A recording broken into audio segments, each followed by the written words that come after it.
Коридорот 8 и железничко поврзување со Бугарија сепак ќе има.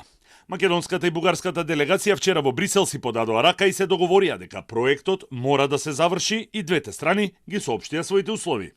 За Македонија единствено прифатливо е доколку Бугарија започне со ново проектирање на тунелската цевка и Македонија и Бугарија заеднички да извршат пробивање на тунелот. Пречка и цената на проектот, па затоа македонската делегација побарала да има нов повик за заеднички проект, кој ќе го спроведат двете држави и во исто време да се гради пругата од двете страни на границата. Македонската и бугарската делегација во Брисел се договорија на крајот на месецот да има уште една средба каде ќе се прецизираат детали за реализација на проектот. Министер за транспорт и вице-премиер Александар Николовски изјави дека проектот ќе мора да се смени бидејќи постоечкиот и цената е неприфатлив за Македонија. Почна диалог вчера во Брисел. Следно треба да има за 2 недели на 31 пак, па да видиме, ние инсистираме на тоа што се наши позиции, да има заеднички проект, да е изводлив проектот, нормално да се разгледа цената, по оваа цена секако дека не можеме и да видиме што ќе направиме, тоа е тоа. Бивте силно против, за тоа ве прашам што. Па ја уште сум против овој проект, така да овој проект сигурно нема да се работи, а дали ќе работиме нов ќе видиме.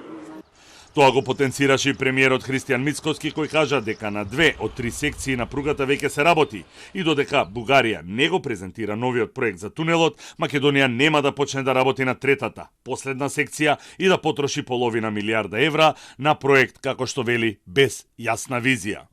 Вистинското прашање, докаде овој проект во Албанија? Дали таму постои проект?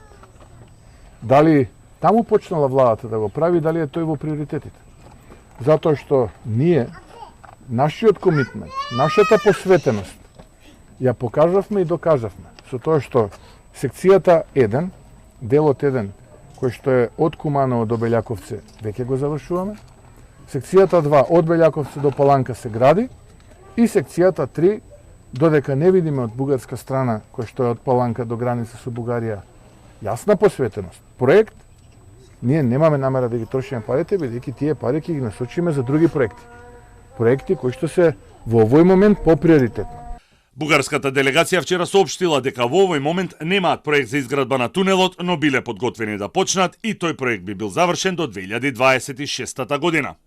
Премиерот Мицкоски и вице-премиерот Николовски во изминатиот период беа децидни дека нема да се гради пруга која ќе заврши во слеп тунел и обвинија дека имало обид за подкуп, но не посочија кој или која компанија нудела пари.